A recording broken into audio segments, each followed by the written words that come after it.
कई लोगों को कैलकुलेटिव सब्जेक्ट अच्छे लगते हैं, कई लोगों को कैलकुलेटिव सब्जेक्ट अच्छे नहीं लगते हैं।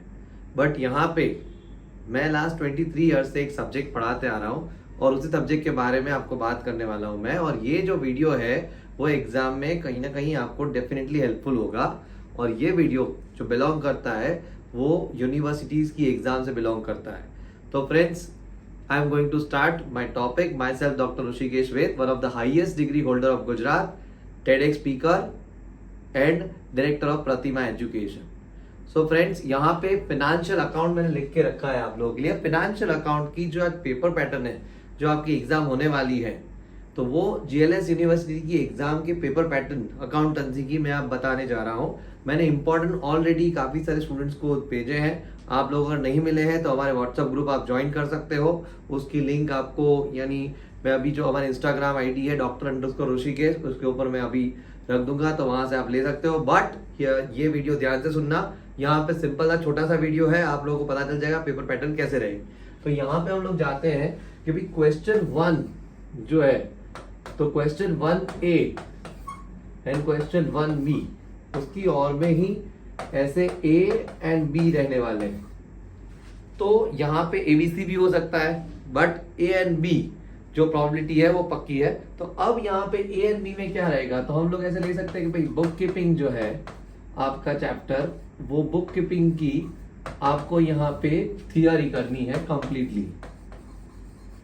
ये लाइव वीडियो चल रहा है तो मैं लिख के ही बता रहा हूँ, पूरा कहीं पे भी पहले से लिखा हुआ नहीं है, मैं समझा रहा हूँ क्या क्या चीज है। और यहाँ पे जो दूसरा टॉपिक है दैट इज यहाँ पे रहेगा, that is called as consignment. तो ये जो कंसाइनमेंट है उसका सम आप लोगों को करना है। अब यहाँ पे कंसाइनमेंट जो है उसके इंपॉर्टेंस कहाँ पे है, तो उसके इंपॉर्टेंट सम मैंने दिए हुए हैं और लिखा भी हुआ है। मोस्ट IMP कौन सा सम करना चाहिए वो सब कुछ मेरी IMP में डिफाइंड है। बुक कीपिंग की थियरी कौन सी करनी चाहिए ये भी है, और इसकी और में ऐसा ही होगा 10 यहाँ पे सेम, बिकॉज बुक कीपिंग में कहीं सम नहीं है तो यहाँ पे थियरी होगी, और कंसाइनमेंट में सम है, पूरे सम ही आते हैं तो यहाँ पे सम ही और में होंगे। तो आपको यहाँ पे ऐसे ऑप्शन मिलेगा। तो दैट कवरेज यहाँ पे आपको ये कवर पूरे 18 मार्क्स, यानी 18 मार्क्स के और में 18 मार्क्स का होगा, ये डिसाइडेड है। तो अब 12 मार्क का सम, 6 मार्क की थियरी हो सकती है, तो ये आपको काफी हेल्पफुल होगा। और सेकंड क्वेश्चन में अलग हो सकता है, तो आप ध्यान से सुनिए, ये सिंपल आपको पता चल गया होगा, आप देख लो इसको। अब नेक्स्ट हम लोग जाते हैं आगे। क्वेश्चन 2 जो हमारा रहेगा, तो क्वेश्चन 2 उसमें 2 टॉपिक रहेंगे। इसी तरह है ये भी, A B और में A एंड वापस आएगा यहाँ पे B। अब यहाँ पे जो टॉपिक रहेगा वो है जॉइंट वेंचर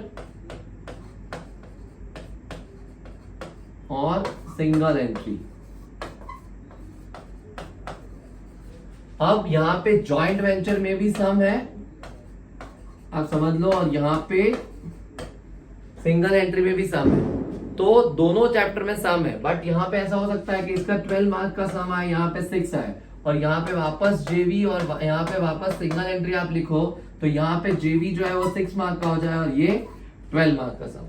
बट टोटल मिला के वेटेज कितना होने वाला है, 18। तो सिंपल है कि जॉइंट वेंचर, सिंगल एंट्री के कौन से सम करने चाहिए, छोटे सम। यहाँ पे ऐसा भी हो सकता है कि आप लोगों को ABC करके 6 मार्क्स, 6 मार्क्स और 6 मार्क्स ऐसे आप लोगों को पूछ ले, इसमें से आप लोगों को 2 सम्स आते हैं और एक थियरी रहती है आप लोगों को, तो ये भी मिल जाए आपको। फिर यहाँ पे वापस 6 मार्क्स के सम, तो यहाँ पे JV के सम होंगे, यहाँ पे सिंगल एंट्री के भी सम हो सकते हैं, तो वो आप लोग कर सकते हो, और वापस यहाँ पे 6 मार्क की थियरी हो जाए। तो बट ऑब्वियस है कि कुछ भी करो आप लोगों को एटलीस्ट सम्स काफी करने हैं, बिकॉज हर एक चैप्टर में सम है और हर एक चैप्टर के सम्स इंपॉर्टेंट है। तो याद रखना 6 करके एक सैंपल पेपर भी आपको बताया गया है, मैंने दिया हुआ है ग्रुप में भी, आप लोगों को इंपॉर्टेंट भी दिया है, काफी कुछ दिया है व्हाट्सएप ग्रुप में। तो ये चीज आपको समझनी चाहिए, अदरवाइज A एंड B 12 और 6 मार्क। उसके बाद थर्ड क्वेश्चन रहता है हमारा, वो थर्ड क्वेश्चन जो चैप्टर से बिलोंग करता है। तो यहाँ पे हम लोग क्वेश्चन 3A, अब क्वेश्चन 3 जो है 3A and B again all लिखेंगे हम लोग, और उसमें यहाँ पे ये स्क्रीन हमारी कैंसिल करके वापस हम लोग यहाँ पे आ गए और ए एंड बी मैंने लिख दिया यहाँ पे। अब ए एंड बी में वापस क्या होगा, तो यहाँ पे होगा fire claim and hire purchase. ये हायर परचेज जो है बड़ा चैप्टर है, काफी बड़ा चैप्टर, और यहाँ पे भी वापस fire claim and HP hire purchase आएगा। अब यहाँ पे सीधा सीधा कंसेप्ट है कि भाई 12 का सम 6 का सम, थियरी भी हो सकती है डेफिनेटली। यहाँ पे 6 और 12, यानी जहां मैं 12 लिख रहा हूं उस जगह पे उसकी प्रोबेबिलिटी सम्स की बढ़ जाती है। तो मोस्ट प्रोबेबली इस तरह ही होगा कि फायर क्लेम 12 मार्क होगा तो 6 मार्क की एचपी का छोटा सा सम या थियरी, या फिर एचपी का बड़ा सम हो हायर परचेस का तो सामने फायर क्लेम की थियरी या फिर छोटा सा सम होगा। तो यहाँ पे ये प्रोबेबिलिटी रहेगी क्वेश्चन 3 की।